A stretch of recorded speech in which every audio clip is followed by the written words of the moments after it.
Ne vous conformez pas au siècle présent, mais soyez transformés par le renouvellement de l'intelligence, afin que vous discerniez ce qui est la volonté de Dieu, ce qui est bon, agréable et parfait. Shalom peuple de Dieu, c'est ici pour vous la servante Grâce Komwessa et bienvenue dans ce tranche de l'émission Up Close, là où nous allons réfléchir et nous serons exhortés et bien évidemment édifiés autour de ce thème qui est sur la toile, mais nombreux ne savent pas comment est-ce qu'ils peuvent hausser leur voix et parler dessus. Aujourd'hui, nous parlerons de l'impact actuel de réseaux sociaux sur l'Église. Et cela étant dit, je ne serai pas seule. Je serai entourée d'une merveilleuse personne et qui nous enrichit toujours avec cette connaissance que nous pouvons en bénéficier de la part du Christ. Ensemble avec nous, nous disons déjà bonjour apôtre. Bonjour sœur Grâce Komwessa. Comment vous portez? Je me porte très bien par la grâce du Seigneur et vous allez bien? Oui, je vais très bien. Dieu fait grâce, on est là. Ok. Et bienvenue, ce n'est pas la première. C'est pas la première fois. Et ce ne sera pas la dernière. Exactement. Et très rapidement, apôtre, est-ce que vous pouvez vous présenter pour toutes ces personnes qui n'ont pas eu cette opportunité de vous suivre à la saison dernière? Merci beaucoup, chers téléspectateurs. Merci déjà d'entrée de jeu. Je m'en vais vous saluez tous au nom précieux de Jésus-Christ. C'est bien votre serviteur, l'apôtre Néhémie Mabengi.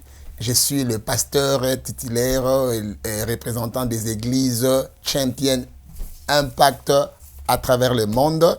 L'apôtre Néhémie est marié à Maman Nana Mabengi avec nous avons 2 enfants, Happiness et Faveur, et nous sommes les pères de plusieurs filles et fils au travers le monde par la grâce du Seigneur. Et l'apôtre Néhémie a une maîtrise en art d'études bibliques et aussi et actuellement il a envie d'obtenir son diplôme de doctorat en divinité. Et voilà. Et à part ça, l'apôtre Néhémie est aussi écrivain. L'apôtre Néhémie aussi écrivain. Aujourd'hui, nous n'allons pas nager sur ces eaux. Aujourd'hui, nous voulons bien parler d'un sujet, comme je le disais tantôt, qui est dans la toile, malheureusement. Nous le parlons à basse voix, nous discutons dessus à basse voix. L'impact actuel des réseaux sociaux sur l'Église. Qu'est-ce que déjà nous devons comprendre par ce sujet? Quel est d'abord l'impact? Comment est-ce que vous pouvez nous faire définir cela? Déjà, merci beaucoup. Quand nous parlons de l'impact des réseaux sociaux, l'impact actuel des réseaux sociaux sur l'Église, déjà, s'il faut partir des définitions des concepts, l'impact, on peut le définir de plusieurs façons. On peut parler de l'impact comme étant l'influence.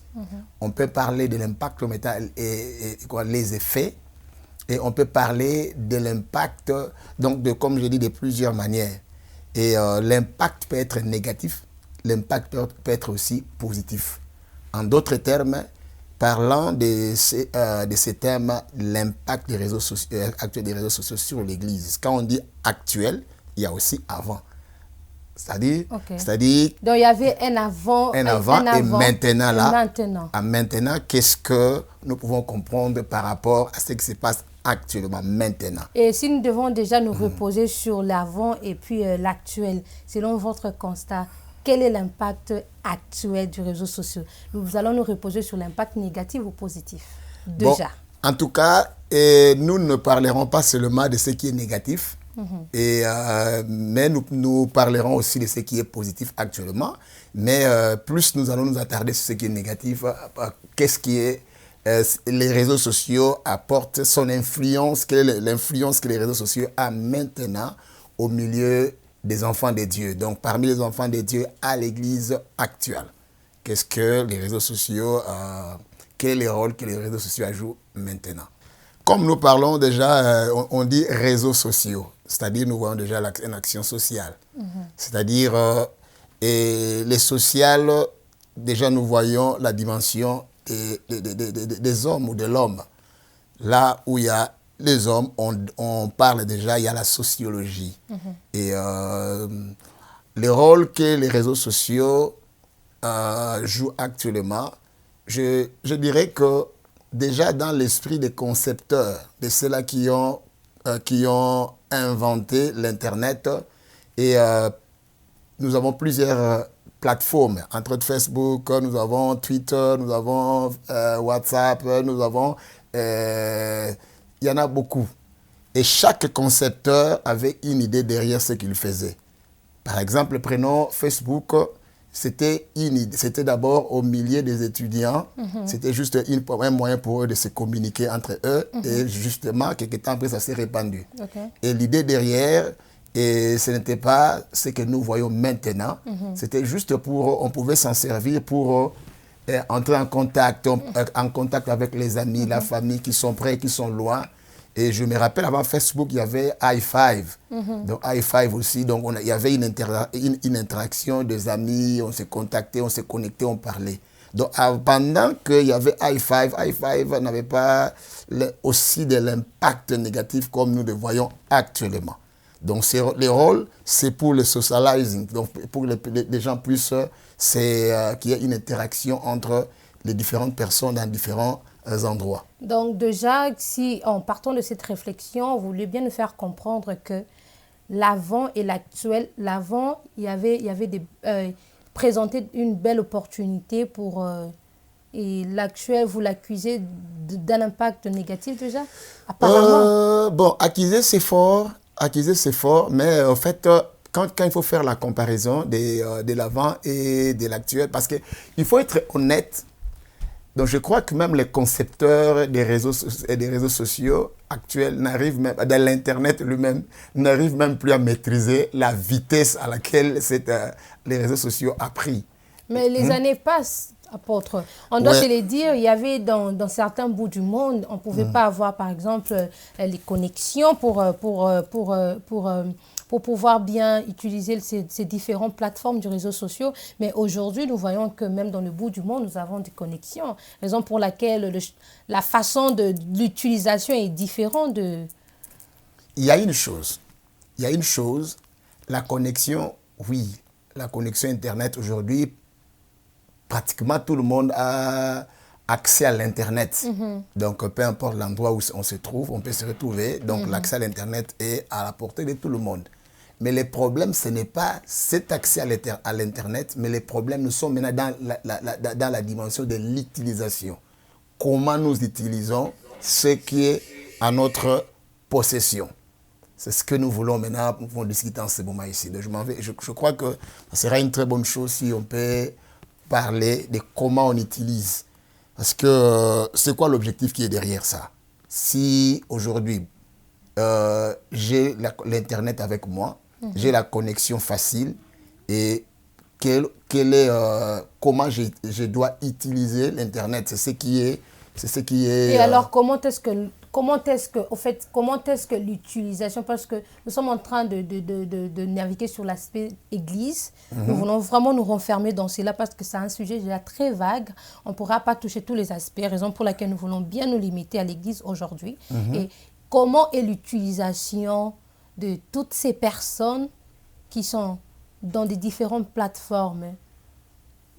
Je crois qu'il serait souhaitable ou préférable que l'Église puisse prendre les réseaux sociaux comme un moyen, comme une opportunité à travers laquelle on peut passer pour atteindre des milliers de personnes qui ne connaissent pas le Seigneur afin de les amener à Christ. Mais c'est ce qui est déjà fait. Parce que la Bible dit que nous devons prêcher la parole du Seigneur dans des moments, en toute occasion, favorable ou pas favorable. Donc, on peut prêcher. Je crois si déjà on pouvait utiliser les réseaux sociaux et les réseaux sociaux comme étant un moyen favorable pour atteindre des milliers de gens, moi je pense que nous allons nager dans l'impact qui est positif. Mais maintenant, au niveau de l'Église, ce n'est pas ce que nous voyons actuellement. Au-delà de ce que on peut utiliser les réseaux sociaux pour atteindre les familles, pour atteindre les amis, pour atteindre aussi les âmes perdues. Mais il y a un certain abus. La façon dont il est utilisé aujourd'hui, en tout cas, tout le monde comprend que même l'Église Samuel est quelque part, et nous voyons un impact négatif sur la vie de plusieurs chrétiens qui ne sont pas forts spirituellement. Lorsque vous parlez de l'abus, exactement, vous êtes en train de targuer quoi? Les réseaux sociaux, je prendrai un exemple. Les réseaux sociaux est devenu une plateforme de règlement des comptes, par exemple. Donc, je suis dans les réseaux sociaux. Donc, si tu me fais du mal, les moyens qui me permettra de t'atteindre, je vais sur les réseaux sociaux, je fais une publication sur toi. Et donc, tout ce qu'on se dit, tout ce qu'on se parle, tout ce qu'on fait, je garde ça, j'enregistre. J'attends les moments, je ne sais pas si je dois appeler ça un moment favorable pour divulguer l'information. Mais il faut comprendre que ce n'est pas tout le monde qui a la même façon de gérer les choses. Mais quand on dit par exemple que, en fait, ce n'est pas tout le monde qui a sa façon de... qui a la même façon de gérer les choses. Conflits. Ça, je comprends bien. Mais aussi, il faudra savoir ce qu'à la base, nous sommes enfants de Dieu. Hein? À la base, nous sommes enfants de Dieu. La Bible déclare que tout m'est permis, mais tout n'édifie pas. Quand on parle d'édification, c'est-à-dire que tout m'est permis, mais tout ne fait pas que je puisse grandir. Donc, il y a un choix. C'est-à-dire, c'est permis à tout le monde de faire n'importe quoi, de faire ce qu'il veut. Ça, c'est logique. Mais nous, en tant qu'enfants de Dieu, si nous voulons aller dans la pensée de l'apôtre Paul, qui a dit que tout m'est permis, mais tout n'est pas utile. Tout m'est permis, mais tout n'édifie pas. Est-ce que les systèmes, ce que nous faisons, est-ce que ça contribue à l'édification d'abord personnelle ou bien ça contribue à l'édification de l'autre? C'est la question que nous devons nous poser. Et aussi, en dehors de cela, en tant qu'enfant de Dieu, Paul ajoute encore dans Colossiens, et Colossiens chapitre 3, il a dit ceci, il a dit, quoi que vous fassiez, en parole ou en œuvre, faites-les au nom du Seigneur. Est-ce que quand nous faisons des choses, notre réflexion est fondée sur ces versets-là? Est-ce que nous le faisons au nom du Seigneur ou nous le faisons au nom de qui? Mais tonton, c'est ce que j'étais en train de dire, c'est peut-être nous ne pouvons pas avoir des arrière-pensées derrière, mais c'est juste la façon de faire de la personne. C'est attaché peut-être à son comportement. Bon, le comportement, déjà, si nous venons à Christ, la Bible déclare que si quelqu'un est en Christ, il est devenu une nouvelle créature. Tu vois? Nos réactions, nos actions et nos réactions révèlent ce que nous sommes. Vous voyez? Parce que déjà, nous avons un problème à la base à l'Église aujourd'hui. C'est quoi le problème? L'Église a plus de membres que de disciples. C'est même pas la mission du Christ. Il a dit... Allez, faites de toutes les nations mes disciples. Donc l'Église a plus de religieux que de nés de nouveau. Des gens qui fréquentent plus l'Église, mais ils ne sont pas nés de nouveau. Les grands problèmes actuellement de l'Église, c'est les problèmes de la nouvelle naissance. Beaucoup ne sont pas nés de nouveau. Donc vous ne faites pas bien votre travail alors? Bon, je crois que je ne dirais pas que nous ne faisons pas bien notre travail. Et je ne dirais pas aussi que moi, je fais plus que tout le monde. Donc, tout ce que je peux dire, c'est que s'il y a un minimum de personnes qui essayent de faire ce qui est juste, je suis parmi. Je suis parmi ceux-là qui font un effort d'amener quelque chose de bon. Alors, mais le problème maintenant, ce n'est pas la source. Le problème, ce n'est pas le communicateur. Le problème, c'est les récipients. C'est lui qui reçoit le message maintenant. Et aussi, comme j'ai dit, le problème, c'est la nouvelle naissance. Plusieurs sont venus dans nos églises, non pas parce qu'ils ont fait une rencontre personnelle avec le Seigneur, mais sont venus à l'église parce qu'ils ont été invités. Ok, apôtre, j'aimerais bien que nous retournions en arrière de ce que vous venez de dire.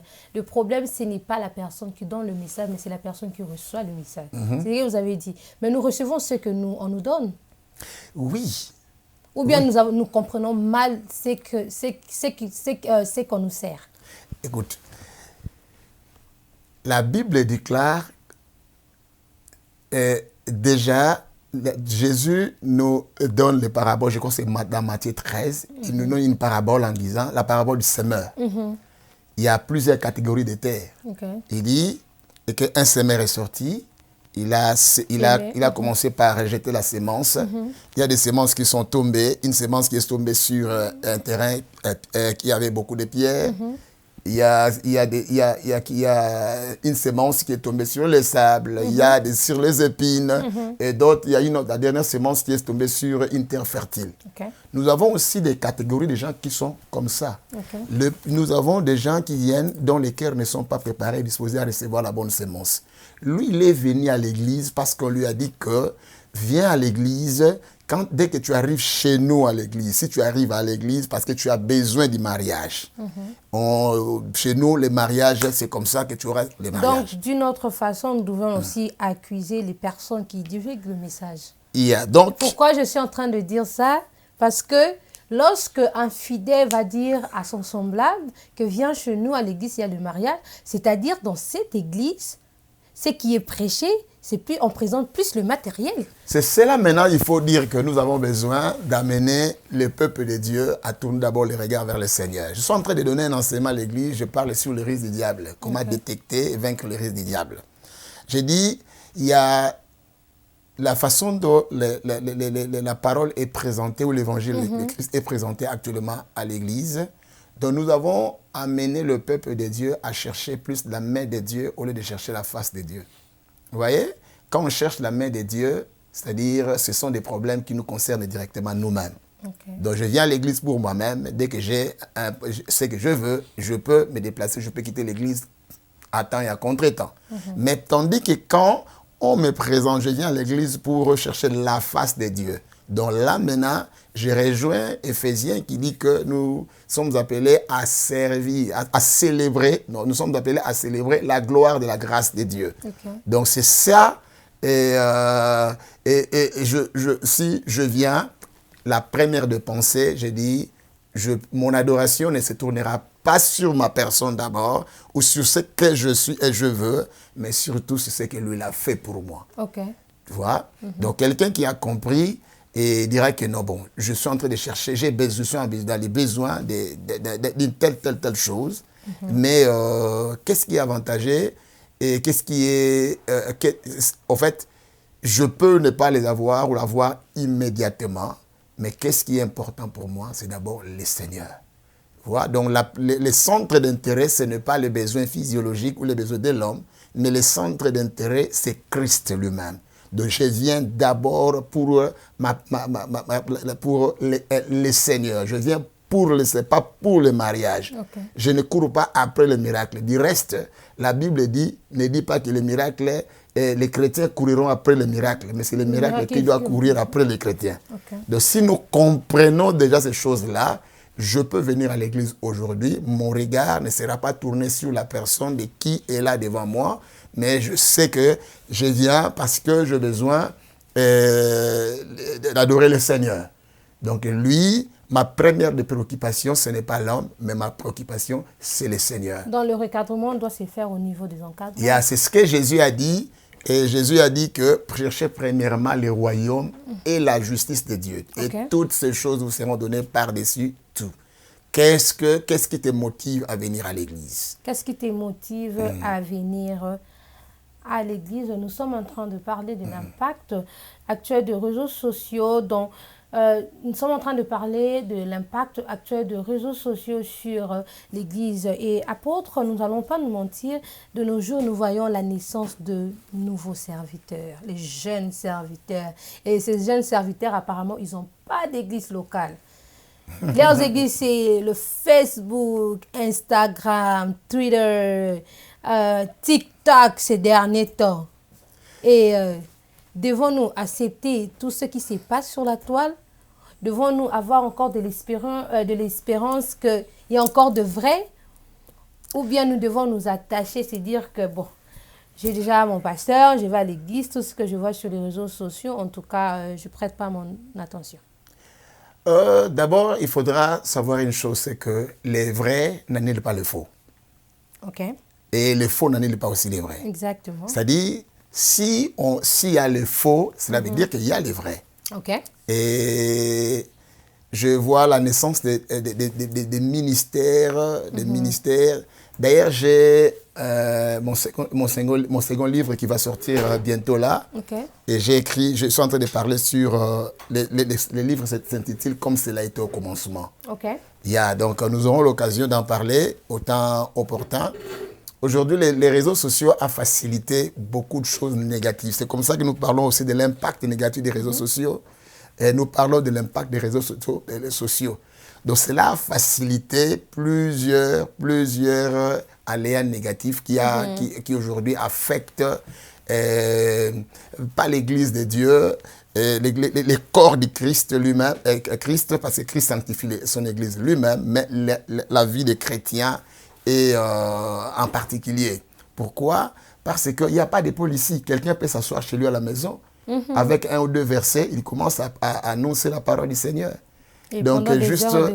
Et nous avons vu des affermisseurs, plusieurs qui sont devenus dans le ministère, ils étaient juste des affermisseurs. Parce que dans les territoires où ils ont trouvé que non, il y a une opportunité, il y a un vide. J'ai sauté sur l'opportunité et je fais. Tu vois, quand tu lis la Bible, j'ai compris une chose. C'est là où j'ai fait une étude dans la Bible. Okay. J'ai étudié les côtés sacrés du ministère. Okay. Les côtés sacrés du ministère, généralement, de tout ce que Dieu a appelé dans la Bible, personne n'a accepté directement. OK. Donc, pourquoi?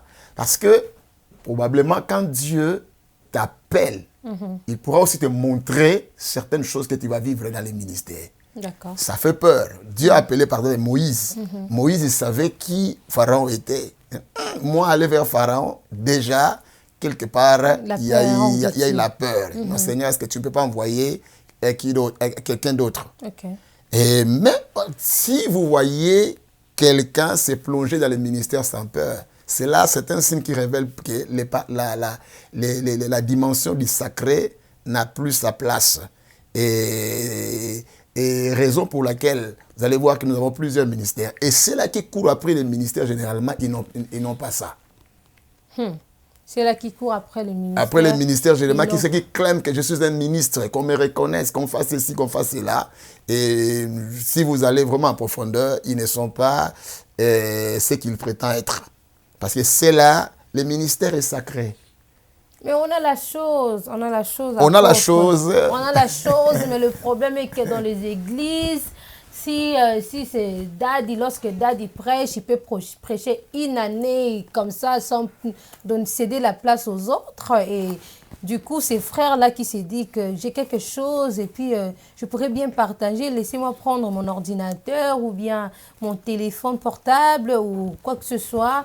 Je les présente là devant moi et je suis en train de... Il n'y a personne qui va m'empêcher de parler. Good news. Malheureusement, je crois que ça aussi, c'est quelque chose qu'on doit vraiment en parler. Je pense que les ministères, ce n'est pas de se mettre devant la chair et parler. Il y a une dimension importante que les ministres, ceux-là qui sont appelés au ministère oublient. C'est quoi cette dimension importante? C'est ceux-là qui prétendent être ministres oublient. D'abord, quand on parle ministère ou ministre, les ministères, ministère veut dire tout simplement service. Service. Mais là, en train de servir, c'est qu'il est en train de faire. Service. Je vais venir. Ministère, c'est les services. Donc, c'est lui qui sert. On l'appelle serviteur. Et serviteur, c'est le ministre de Dieu. Ministre. Mais si nous rentrons maintenant dans l'essence, en hébreu ou en grec, on parle de ministre ou serviteur, doulos, qui veut dire tout simplement esclave. Tu vois? C'est-à-dire, si tu prétends être serviteur de Dieu, tu es esclave. Or, un esclave n'a pas de volonté. Un esclave n'a pas, comment on appelle ça? Un esclave n'a pas de décision. Un esclave n'a presque plus de sentiments. Parce que ce qu'un esclave fait, il est fait pas de lui-même, mais il fait ce que son maître demande de faire. Vous voyez? C'est comme ça que l'apôtre Paul avait dit que moi, votre serviteur, esclave de Jésus-Christ. c'est-à-dire esclave de Jésus-Christ. Donc, si tu prétends être ministre de Dieu, c'est-à-dire tu cesses d'exister. Tu cesses d'exister. Ce n'est pas une gloire, mais plutôt c'est une responsabilité. Et qu'est-ce que cela empêche à utiliser les réseaux sociaux et à aller prêcher, bon, divulguer la parole? Non, divulguer la parole, ce n'est pas aller aux réseaux sociaux. Moi, j'ai plusieurs fils. Plusieurs fils. Dieu m'a fait grâce d'avoir des serviteurs qui sont levés, qui sont dans les ministères, ils servent. Aller dans les réseaux sociaux pour apporter la parole, ce n'est pas un problème. Ça, ce n'est pas un problème. Mais quelle parole? Et donner un verset biblique ou des versets bibliques, ça ne fait pas de toi un pasteur ou un docteur ou un prophète. Mais le problème, c'est maintenant l'autoproclamation. Parce que j'ai prié pour un malade, il a été guéri, j'ai apporté la parole et la foule a accepté. Et nous portons même le corps. En tout cas, je me réveille un matin, je deviens pasteur, je deviens. Vous voyez? Mais dans la Bible, j'ai vu, si on peut rentrer dans la pensée de la Bible, par exemple, dans Actes chapitre 13, le Saint-Esprit a parlé. Il a dit, mettez-moi de la sorte Paul et Barnabas pour l'œuvre à laquelle je les ai appelés. Donc le Saint-Esprit a parlé, on a prié, on les a mis à part, ils sont allés faire le travail. Mais ce n'est pas le cas. Aujourd'hui, nous avons ce qu'on appelle l'autoproclamation. Tu vois, l'autoproclamation, c'est ce qui a diminué même aujourd'hui, qui a élevé beaucoup, je m'excuse, passez-moi les termes, beaucoup de gens qui sont, entre guillemets, des aventuriers. Tout le monde, hier, appeler quelqu'un pasteur, appeler quelqu'un ministre de Dieu, c'était... ça pesait très lourd. Voilà. Mais aujourd'hui... Et les réseaux sociaux ont fait que quand on parle d'un homme de Dieu, un serviteur de Dieu, ce sont des aventuriers. Ces gens-là, ils sont tous de même. Ce sont les aventuriers parce que c'est ce que vous nous présentez. Ce n'est pas sûrement de la faute de ces personnes qui appellent aventuriers, parce que c'est ce que nous voyons. On voit souvent... on prêche moins la parole, mais on demande beaucoup. Je comprends bien. On présente beaucoup le matériel. PayPal. Mais aussi, les fidèles aussi, sans mourir et sans marrer, ne nous rendent pas service. Quelque part, ils ne nous aident pas. Nous, par exemple, nous qui servons, nous sommes à l'étranger, nous servons le Seigneur, nous avons un sérieux problème. Vous voyez pasteur de tel, pasteur d'une telle sœur, d'un tel frère. Mais lui-même, ce frère-là, a plusieurs pasteurs. Il a plusieurs pasteurs. Non, ce sont des mentors. Il y a plusieurs pasteurs. Et déjà, quelle nourriture tu reçois? Tu reçois à gauche et à droite. Nous n'avons pas grandi comme ça. Nous avons grandi avec je suis au pied d'un homme de Dieu. Mon père, je suis là, j'apprends. Mais vous êtes là, vous apprenez, comme nous l'avons dit tantôt, apôtre. Le problème est que l'avant n'est pas comme l'actuel. Pourquoi? Parce que l'avant, vous étiez là, vous vous rassemblez dans une église locale. Maintenant, là, on ne peut pas partir à l'église, on est à la maison et puis on peut suivre. Les réseaux sociaux n'est pas une excuse pour faire de quelqu'un un autodidacte ou pour faire de quelqu'un un ministre autoproclamé. Non. Nous devons respecter ce qui est sacré. Tu vois, l'une des caractéristiques des profanes, c'est le mépris du sacré. Si déjà nous méprisons ce qui est sacré, on devient profane. Donc on devient déjà profane. Et la profanation, tu vois, comme Ésaü avait profané les droits, avait méprisé les droits de naissance, Dieu l'a appelé profane.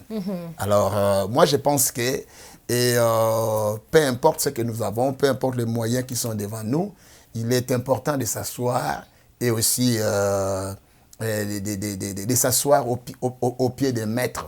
L'apôtre Paul, avant de se lancer dans le ministère, il a fait plusieurs années. Ça lui a coûté des années et des années pour sortir. Et pour ne pas parler de nous. Le problème, ce n'est pas, comme je disais ici, les ministères, ce n'est pas seulement les prêcher la parole du Seigneur. Et d'ailleurs, prêcher la parole du Seigneur, c'est une responsabilité. C'est une responsabilité qu'il faut vraiment prendre, qu'il faut prendre avec beaucoup de délicatesse. Pourquoi? Parce que tu peux envoyer quelqu'un en enfer. Et qu'est-ce que nous présentons? Quelle est la qualité de l'évangile? Moi, je crois que l'évangile n'est pas compliqué, l'évangile est très simple. L'évangile ne se Jésus-Christ. repose pas sur le matériel, mais l'évangile repose sur la personne de Christ lui-même.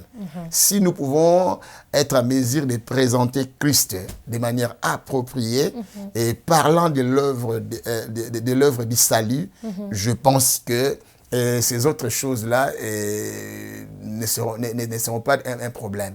Les réseaux sociaux devraient en principe être un moyen, une opportunité pour nous de présenter une bonne parole et de parler de Christ. Mais ce n'est pas maintenant le cas. Nous ne parlons plus de Christ. Il y a un esprit parmi l'esprit qui est en train de régner et de ronger maintenant. Apôtre, vous venez avec beaucoup de condamnations du réseau social. Non, je vais venir. Non, je ne condamne pas les réseaux sociaux parce que nous sommes en train de parler. Non, on fait la condamnation de l'utilisation des réseaux sociaux. Non, parce que nous apparemment, avons dit... il y a plus, j'ai l'impression qu'il y a plus l'impact négatif actuellement que positif. C'est ce que j'avais dit ici. Il y a les positifs. Il y a les négatifs. Non, par rapport aux statistiques présentement, les statistiques que je suis en train de me faire dans mon cœur, apparemment, vous avez les statistiques de négation est plus élevée que ce sont vos questions et ce sont mes réponses. Donc, je suis en train d'aller petit à petit. Donc, moi, je pense qu'il n'y a pas que les côtés négatifs. Exactement. Il n'y a pas que les côtés négatifs. Les réseaux sociaux aussi ont fait que plusieurs personnes aujourd'hui, je peux prendre un exemple. Il y a eu confinement ici. En 2020, tout le monde était resté à la maison. Qu'est-ce que nous sommes rentrés à la maison? Qu'est-ce qui nous a aidé à prêcher la parole du Seigneur, à atteindre les masses? Ce sont les réseaux sociaux. Nous avons tous utilisé les réseaux sociaux. Moi, par exemple, j'avais fait 7 mois, j'ai prêché du lundi au lundi. Il y a des jours où je prêchais 2 fois la journée. Donc, juste pour soutenir les gens, parce qu'il y avait eu la psychose. Mais qu'est-ce qu'on prêchait? C'est ça le problème. Donc, les réseaux sociaux, c'est une bonne opportunité que Dieu nous a donnée parce qu'à l'époque, du temps de la Bible, il n'y avait pas de réseaux sociaux. Bon, si déjà dans la Bible, il n'y avait pas de réseaux sociaux, mais l'apôtre Paul a atteint toute l'Asie, a été prêché pendant 2 ans. L'Asie a été prêchée. Et je crois qu'aujourd'hui, on devait faire plus que ça. Exactement. On devait faire plus que ça parce que nous avons l'opportunité. Je peux être ici aux États-Unis, tel que maintenant nous sommes en train de faire l'émission aux États-Unis. Quelqu'un peut nous suivre en Afrique, en Asie, partout. Il n'a pas besoin de se déplacer, juste le temps de se connecter et de nous suivre. Donc c'est une opportunité que le Seigneur a donnée. Si on peut prendre ça dans ce sens-là, moi je pense que c'est très positif. Mais nous sommes maintenant allés à l'extrême négatif. Donc nous avons utilisé cette plateforme-là pour régler des comptes, pour amener la condamnation entre nous et pour dire des choses. Donc si j'ai un problème contre mon frère, au lieu d'aller voir mon frère, je préfère aller voir, je vais aller aux réseaux sociaux, na panzaye. Tu vois? Les réseaux sociaux doivent être, et d'ailleurs, c'est une opportunité, comme le dit l'apôtre, c'est une opportunité, ça doit être une opportunité, allais-je dire, pour le chrétien que nous sommes de divulguer la parole du Christ, car il y a beaucoup à dire qu'à détruire. Il y a beaucoup à dire de bon qu'à détruire, apôtre. Malheureusement. Qu'est-ce que maintenant nous devons faire? Malheureusement, nous sommes en train de nous détruire entre nous. Le nom de Jésus est blasphémé au milieu des païens à cause de nous chrétiens. C'est un constat qui est malheureux. Et nous, les chrétiens, nous sommes en train de favoriser des histoires qui sont très, très, très négatives. Et très négatives. Et moi, je vois très mal qu'un chrétien se place derrière son ordinateur pour publier la nudité de quelqu'un ou acclamer une nudité. Ah non, à publier. Et nous sommes contents. Et nous sommes la seule armée au monde qui tue ses propres blessés. Tu vois, il y a un principe dans la guerre. Quand tu vois, par exemple, l'Ukraine, ici, il y a la guerre.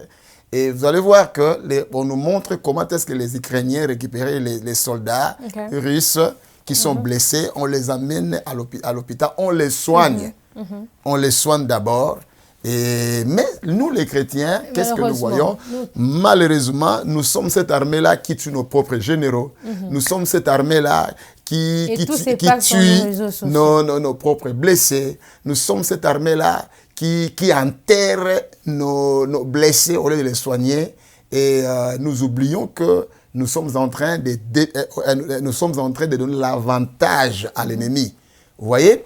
Parce que moi, je pense que nous devons aussi comprendre une chose. Le diable a changé de stratégie. Ça fait partie des ruses du diable. Parce que le diable, en lui, il n'y a pas quelque chose de bien. Tout ce qui est dans le diable est le mal. Ça allait d'ailleurs être ma question suivante. Devons-nous nous dire que ce sont les signes du temps de la fin aussi, la mauvaise gestion des réseaux sociaux?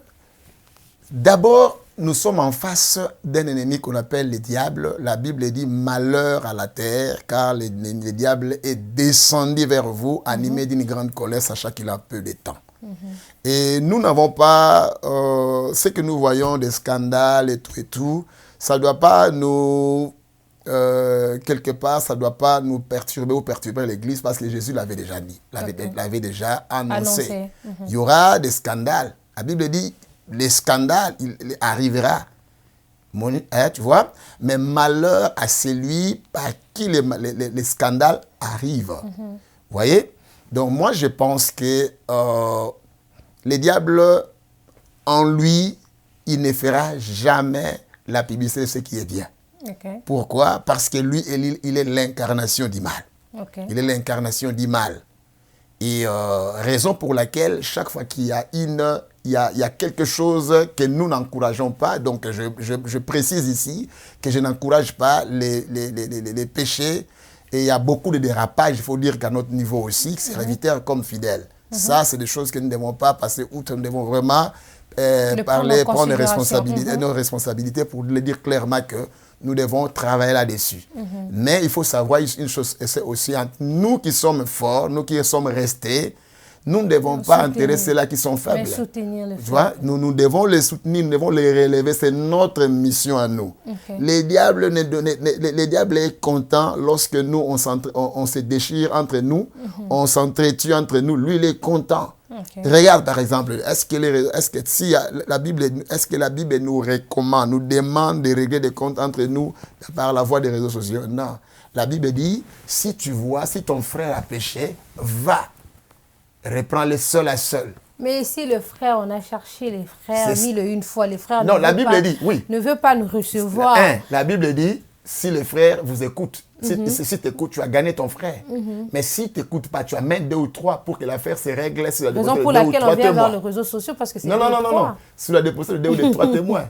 Regarde ce que la Bible dit. C'est ça, les réseaux sociaux. La Bible dit, la démarche d'aller voir le frère. Tu vois? La Bible ne dit pas les réseaux sociaux. La Bible dit... les réseaux sociaux, en fait, ça remet le message, non? Non. Moi, je pense que les messages passent par les réseaux sociaux d'une manière ou d'une autre. Mais que dit la Bible par rapport à ça? Est-ce que nous devons nous conformer? Tu as donné un passage ici que j'ai aimé au début. Tu as dit ne vous conformez pas au siècle présent. Soyez transformés par le renouvellement de l'intelligence. J'ai beaucoup aimé ce passage-là.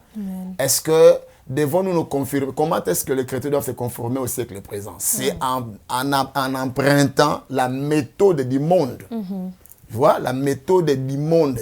Mais si nous devons rester bibliques, nous devons rester chrétiens, nous devons rester enfants de Dieu, il y a le modèle que le Seigneur lui-même nous a donné, c'est d'aller vers le frère. Donc vers le frère. Donc, si les frères t'écoutent, tu as gagné ton frère. Si tu n'écoutes pas, 2 ou 3 personnes, afin que l'affaire se règle sur la déposition de 2 ou 3 témoins. Et si les frères n'écoutent pas, il faut maintenant mener l'affaire à l'église, pas aux réseaux sociaux, à l'église. Mais le réseau social, ça représente l'église. Non. L'église, parce que lorsque vous parlez à l'église, vous parlez d'une église locale. Maman. Là, on a dit à l'église, donc ça pourrait être l'église. Les réseaux sociaux. L'église en ligne, l'église locale, l'église. Les réseaux sociaux n'est pas l'église. Les réseaux sociaux, c'est un système inventé par les hommes. Mais l'église, ce n'est pas l'invention d'un homme. Non, quand on parle de l'église, au fait, ma question, c'est de savoir, c'est lorsque vous parlez... L'église corps de Christ, l'église locale. Non, ma question, c'est de savoir, quand vous dites que lorsque vous emmenez 2 ou 3 personnes, et si cela ne marche pas, il faut aller à l'église, vous faisiez allusion à quoi exactement? Il y a les anciens à l'église, il y a les comités de l'église. C'est-à-dire, vous allez à l'église, vous présentez l'affaire chez les anciens à l'église, ils vont parler, ils vont convoquer les frères ou la sœur. En tout cas, et il y a une démarche à faire. On parle, les frères, en tout cas, surtout, on va le faire avec amour, pas dans les soucis de condamner la personne. Ok, pas dans les soucis de condamner la personne. Mais juste dans les soucis de récupérer le frère ou la sœur. Parce que tous nous branchons d'une manière ou d'une autre. Hein? Alors, mais ce qu'il faut faire maintenant, on peut aller dans, ok, frère et sœur. Voici. Si le frère écoute cet ensemble-là des anciens, ces collèges-là de l'église et les responsables, c'est bon. On prie pour les frères. Si on peut les mettre sous discipline, on les met sous discipline et l'entre dans les soucis de les récupérer, de les aider à se relever. Mais si les frères ne veulent pas écouter même l'ensemble des anciens-là, ils ne veulent pas écouter les collèges-là des responsables de l'église, c'est à ce moment-là que maintenant, les responsables de l'église se mettraient là pour dire que, bon, les amis, nous avons fait tout ce que nous avons fait, nous avons fait ce que la Bible nous a demandé de faire, et le frère ou la sœur n'a pas voulu nous écouter, on les regarde ou la regarde comme un païen ou une païenne. Ça, c'est la procédure biblique. Mais on ne doit pas aller dans les réseaux sociaux. Ça c'est réglé dans un cadre qu'on appelle l'église, parce que l'église, c'est notre famille. Ok, l'église, c'est notre famille. Nous sommes en train de parler sur l'impact actuel des réseaux sociaux sur l'église. Et l'apôtre est en train vraiment d'épingler. Il est très bien d'utiliser les réseaux sociaux, mais nous devons bien l'utiliser et c'est dire que c'est une opportunité en or pour divulguer la parole du Christ, sans oublier que nous sommes responsables de la réputation du Christ. Arrêtons de nous tuer. Tout ça, les réseaux sociaux. Bien. Apôtre, lentement et sûrement, nous touchons vers notre fin. Nous savons que c'est un sujet très vague, vaste. Il y a beaucoup à dire là-dessus. Là, nous avons derrière nous les livres que vous avez écrits. Nous allons passer dessus juste rapidement. Et nous connaissons déjà que ça bénit les enfants de Dieu. Et est-ce que vous pouvez nous donner d'abord le rendement du livre d'abord? Ça, c'est un très bon livre, un livre très prophétique, un livre qui vient encourager le peuple de Dieu. Et quand je dis peuple de Dieu, je vois même les serviteurs de Dieu. Okay. Un livre, ça c'est vraiment ma recommandation personnelle à tous. Un livre qui a été écrit avec un cœur et avec un cœur plein de sacrifices, avec beaucoup d'amour. Okay. L'inspiration n'est pas venue de l'école, mais l'inspiration est venue à genoux. Ok, l'inspiration est venue à genoux. Et aussi, tu vois, l'impact positif des réseaux sociaux, nous présentons les livres. Vous présentez les livres. Et si vous allez sur Amazon, vous allez trouver les livres. Et c'est la seule point de vente? Jusque-là, nous avons Amazon, les livres sur Amazon. Ça, c'est la version française. Dans un mois ici, la version anglaise va sortir. Okay. Donc, nous avons ça. L'église Champion Impact aussi. Donc, si quelqu'un vient à l'église directement Champion Impact, il va trouver aussi les livres. Et ici, il peut aussi appeler. Nous avons nos numéros, les numéros des contacts. Okay. Donc, ils peuvent nous contacter directement sur notre plateforme, comment on appelle ça, sur le website. Okay. Donc, nous sommes là, donc on va trouver les livres. Donc, il y a une opportunité. C'est une opportunité en or. Et voilà, c'est ça, le livre est là. Et si vous voulez vous en procurer, n'hésitez pas même de contacter La Colombe. Ça sera aussi un de... Il y a La Colombe, voilà. oui. Ça sera aussi un de plateformes de réseaux sociaux, bien sûr.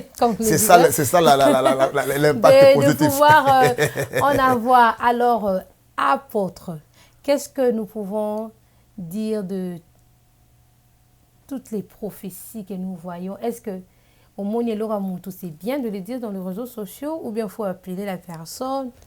Qu'est-ce qu'il faut faire? Tu es là, on a la live, en plein live, les gens sont connectés, tu vois quelque chose pour la personne, tu peux le dire ou bien il faut... Bon, ça dépend d'abord du message qu'on a reçu de Dieu. Nous avons dans le domaine de la révélation, le domaine de la révélation est très complexe. Et chacun aussi, chacun a reçu de Dieu et la grâce d'une manière, au fait d'opérer, c'est à la mesure où le Saint-Esprit l'a appelé. Mais pour répondre à la question, moi je crois que l'apôtre Paul a dit les esprits des prophètes sont soumis aux prophètes. C'est lui qui prophétise et c'est lui qui parle. Moi je crois dans la dimension de la révélation, il y a le bon sens aussi qui doit intervenir. Exactement. Parce que le Saint-Esprit lui-même a dit, n'ajoutez pas foi à tout esprit, mais examinez toute chose, retenez ce qui est bon. Tu vois, dans d'autres termes, nous avons aussi le bon sens qui intervient. Donc c'est lui qui prophétise, peut aussi faire appel au bon sens. Parce que les esprits des prophètes sont soumis aux prophètes. Est-ce que quand je fais les lives, là, je reçois le message des gens, il faut que je dise, oh, le Seigneur me montre qu'il y a telle personne en ligne. Oui, ça arrive. Cela n'est pas anormal. Le Saint-Esprit peut localiser quelqu'un au travers des réseaux sociaux. Il identifie, il parle, la personne a réussi sa part et Dieu lui a fait grâce. Mais quel est l'esprit et quelle est la motivation maintenant qui est derrière ce que nous sommes en train de faire? C'est là maintenant le problème. C'est là maintenant le problème. Nous ne méprisons pas la révélation. La prophétie, moi je crois à la prophétie. Moi, je crois à la parole de connaissance. Mais déjà, il faut faire la différence entre la parole de connaissance et la prophétie. La parole de connaissance, c'est un fait révélateur. Donc, ça révèle ce qui est immédiat, un fait immédiat. Ça peut révéler le passé, ça peut aussi révéler ce qui se passe actuellement. Tandis que la prophétie, ça te projette vers le futur. Ça parle de ce qui va venir, ça annonce le futur. Mais, il y a une dimension aussi que nous devons comprendre. Laquelle? La prophétie ne vient pas... La prophétie vient avec trois choses. Quelles sont les trois choses? Ça vient pour édifier. Ça vient pour consoler. Ça vient pour exhorter. Est-ce que ce que nous sommes en train de donner comme prophétie, nous appelons prophétie? Parce que tous, même parole de connaissance, aujourd'hui on l'appelle, c'est ma prophétie. Est-ce que ça édifie? Est-ce que ça console? Est-ce que ça oriente? Ce sont des questions qu'il faut maintenant poser. Tu vois? C'est quelque chose, ce sont des questions. Nous ne sommes plus à l'Ancien Testament où on prophétisait seulement, on s'est dit, ainsi dit l'Éternel. Et on pouvait juger la véracité de la prophétie par rapport à l'accomplissement. Mais actuellement, dans le Nouveau Testament ou du temps de la grâce, Dieu ne nous parle pas en dehors de sa parole. Donc, toute prophétie est susceptible au jugement, elle doit être jugée sur base de ce qui est écrit. Que dit la parole de Dieu par rapport à cette prophétie ici? Donc, ce n'est pas seulement dans l'accomplissement qu'on doit juger la prophétie, la véracité de la prophétie, mais aussi on doit juger la prophétie sur base de ce qui est écrit. Parce que la Bible dit, après avoir parlé de plusieurs manières à nos pères, par des prophètes, Dieu nous parle maintenant au travers de son Fils qui est la parole. Donc, tu vois? Donc, Christ est la parole de Dieu. Donc, ce n'est pas mauvais de faire des prophéties. Et ça nous est arrivé plusieurs fois. Moi, je reçois des messages. C'est un domaine où Dieu s'est servi de moi ou se sert de moi. Et aussi, en tant qu'apôtre, parce qu'il y a une dimension qui accompagne l'apostolat. Le ministère apostolat, il y a la dimension prophétique qui est connectée à ces ministères-là. Mais je dois dire que le bon sens aussi doit intervenir. Donc, il y a aussi la maturité. Parce que je me souviens, quand on grandissait dans la foi, c'était, je pouvais recevoir un message. Je dis, non, en tout cas, sœur Grâce, Dieu m'a montré ça, je dis des choses. Donc, c'est pour... à la fin, j'ai dit, en tout cas, j'ai prophétisé, tu vois. Mais je crois à mon humble avis, quand en plus on grandit avec le Seigneur, on atteint un certain niveau de maturité. Le bon sens et la sagesse doivent intervenir sur la façon dont nous libérons la prophétie. Le bon sens doit intervenir, surtout dans la façon dont nous donnons le message. Le dernier, mais pas le moindre, apôtre, qu'est-ce que vous pouvez dire à toutes ces personnes qui vraiment, les réseaux sociaux est un moyen, est un véhicule par lequel ils utilisent 24/7 pour pour prêcher la parole du Christ, pour vraiment vendre comme on le dit, comme ils se reposent, ils aiment bien se cacher, surtout derrière ces versets. Allez et faites de toutes les nations des disciples dont nous traversons le monde, toutes les nations. Qu'est-ce que vous pouvez leur dire? Nous sommes arrivés à la fin. Je dirais aux amis qui ont la grâce d'être 24/24 sur les réseaux sociaux, je leur dirais que la question est celle de savoir être 24/24 sur les réseaux sociaux. Quand est-ce que tu as le temps de prier? Parce que je crois que quand on donne, on doit aussi se ressourcer. Okay. Donc je ne dois pas être là dans 24/24 heures en train seulement de parler.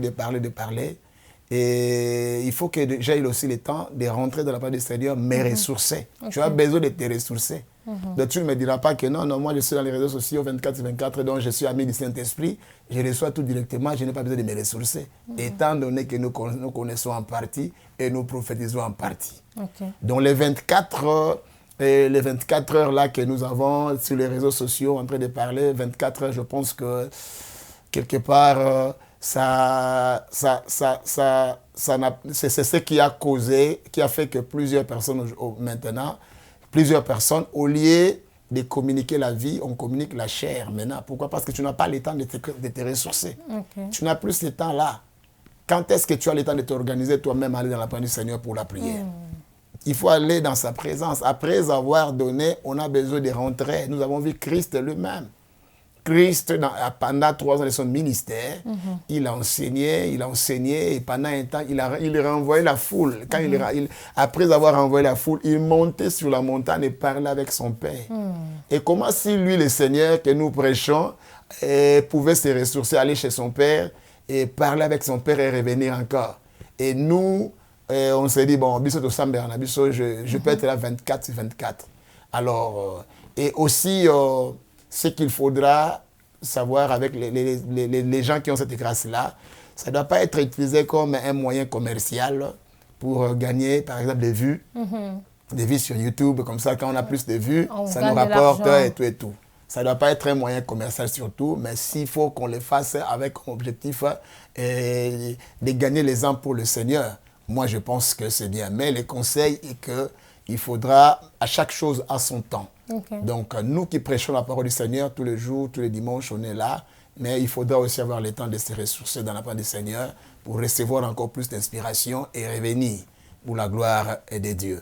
Et aussi, pour les amis qui sont sur les réseaux sociaux et sans objectif derrière, ils sont là juste pour passer du temps Facebook, WhatsApp, parler, commenter, faire des histoires.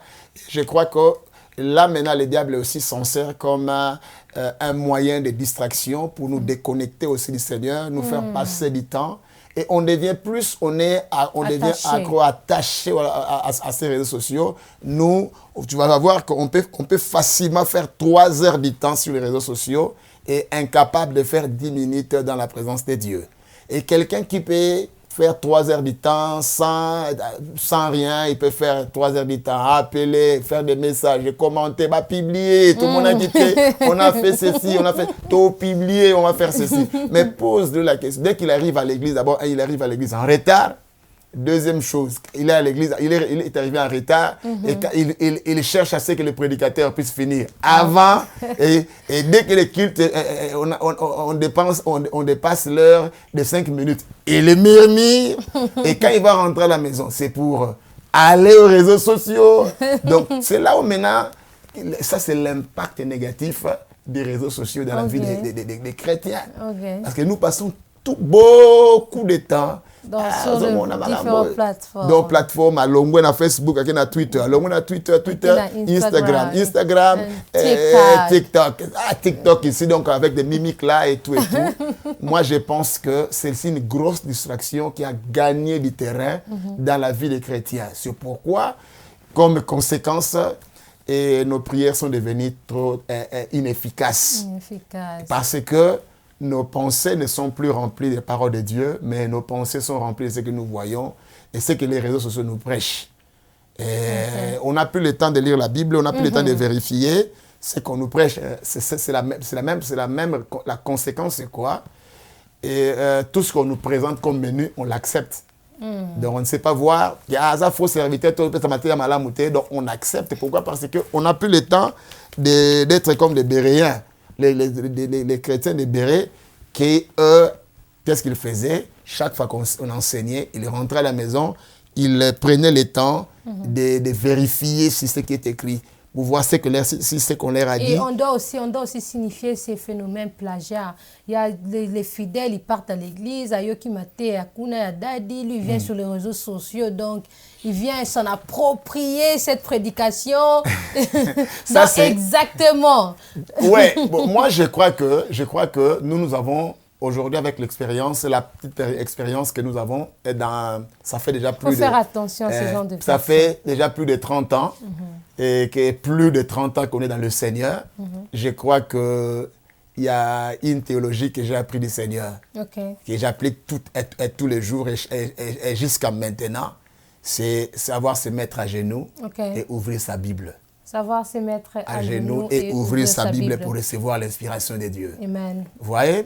Et nos enfants à nous, et ce n'est pas un péché, ça me ferait d'abord d'ailleurs de la joie si mon fils ou ma fille prend mon message et il va prêcher et quelque part, ça ne me dérangera pas. Mais le problème, c'est que s'en approprier n'est pas reconnaître. Donc, tu te dis que bon, c'est comme si tu as reçu l'inspiration toi-même. Et même sur le plan académique, on dit que l'honnêteté académique exige. Exactement. Quand tu fais la publication, que tu postes un message que tu as lu de quelqu'un, on écrit quand même Dixit tel, non? Exactement. Tu vois? Mais ce n'est pas ce qui se passe. Donc, tu as publié un message et toi, tu publies ça pour devenir grand. Je parlerai, si Dieu le permet, un jour de l'esprit de Balaam. C'est l'esprit qui anime actuellement les serviteurs. Là, on va pas entrer en profondeur. On en parlera plus tard. Et là, comme nous l'avons dit, que c'est un sujet très vaste, on ne sera malheureusement pas à mesure de tout dire en ce moment. Alors, nous allons demander à toutes ces personnes qui vont nous suivre, n'hésitez pas de partager votre avis sur les commentaires. N'hésitez pas du tout à partager votre avis, même si vous n'avez pas envie de faire ce commentaire. Vous pouvez nous faire des inbox.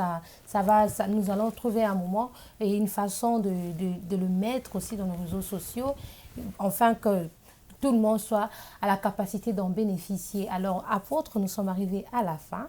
Nous allons demander de regarder tout droit dans votre caméra et de parler aux enfants de Dieu qui vous suivent en ces moments. Un message très vraiment bref par rapport à cet impact que présente le réseau social, cet impact actuel que présente le réseau social dans l'Église.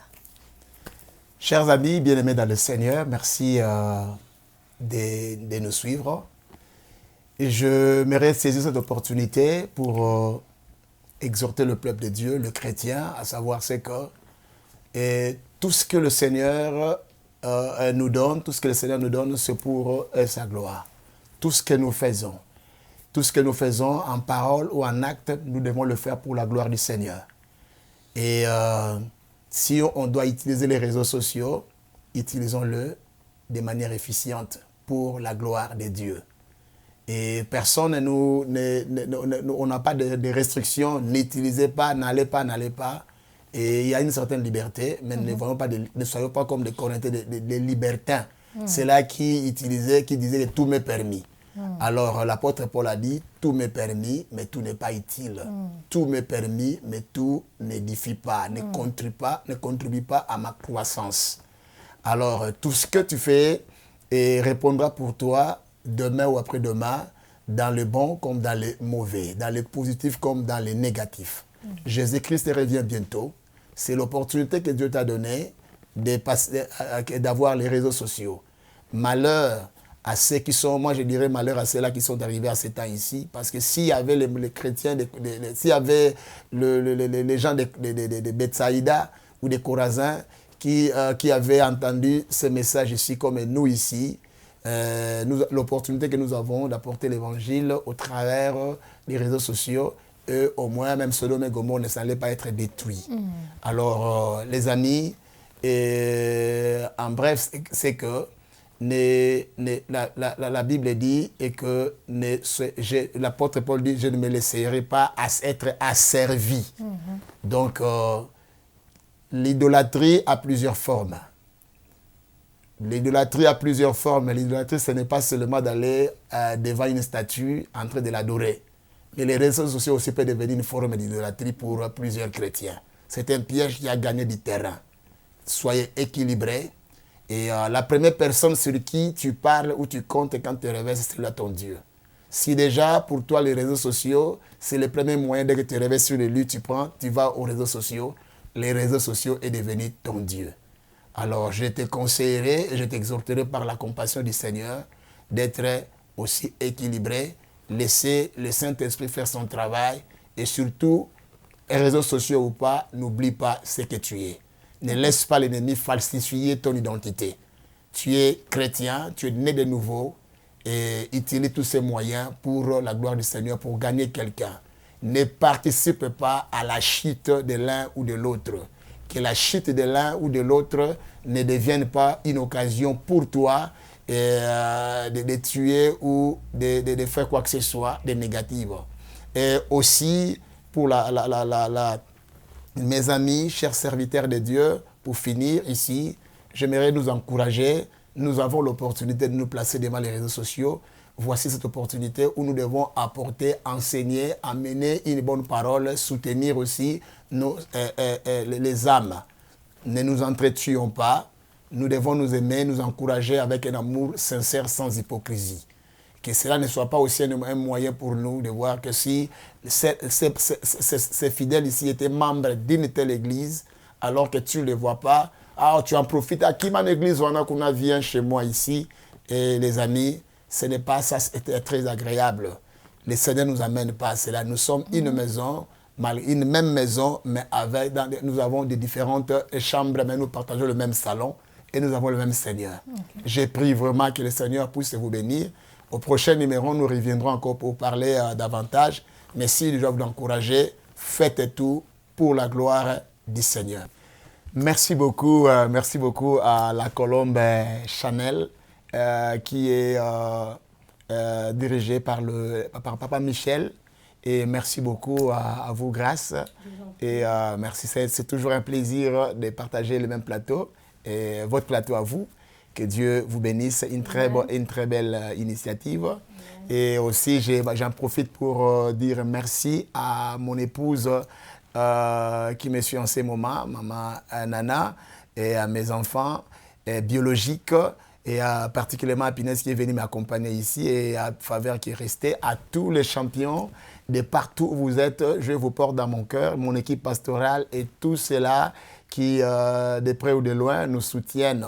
Et je vous aime et je salue aussi, pourquoi pas, tous les hommes de Dieu qui sont ici avec nous à Seattle, Washington, et tous les amis qui auront l'occasion de nous suivre. Et merci beaucoup à vous et je vous salue. Et juste l'occasion pour moi de vous dire que Jésus-Christ n'est pas mort à la croix pour laisser une religion, mais il est mort à la croix pour une relation. Notre relation est très plus importante que tout ce que nous voyons ici. Les réseaux sociaux passeront, les choses passeront, mais Jésus-Christ ne passera pas. Notre relation restera. Donc, tout ce qui nous éloigne du Seigneur, tout ce qui fragilise notre relation, faites un effort de nous séparer ou de nous éloigner et de cela. Ceci étant, je vous aime beaucoup et je déclare que le Seigneur vous bénisse. Merci beaucoup.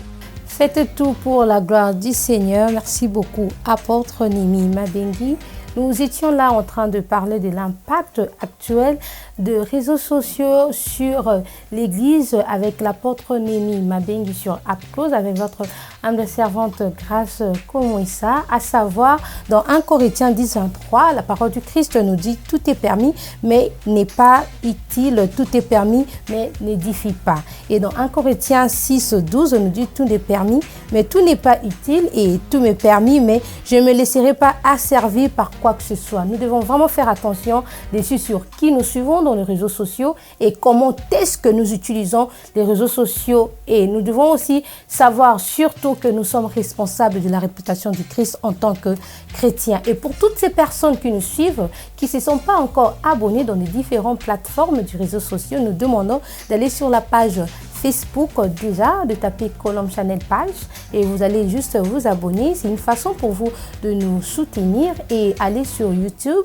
vous tapez Colombe Channel et vous allez juste cliquer à la cloche de la notification. Comme ça, vous serez parmi les premières personnes à savoir à tout moment que nous allons mettre download une vidéo pour vous. Que le Seigneur vous bénisse et n'hésitez pas surtout à nous écrire pour les différents sujets que vous aimeriez bien que nous puissions en parler à la suite. Et nous allons nous séparer par là en vous disant que je vous aime beaucoup, mais Jésus-Christ vous aime plus. Au revoir.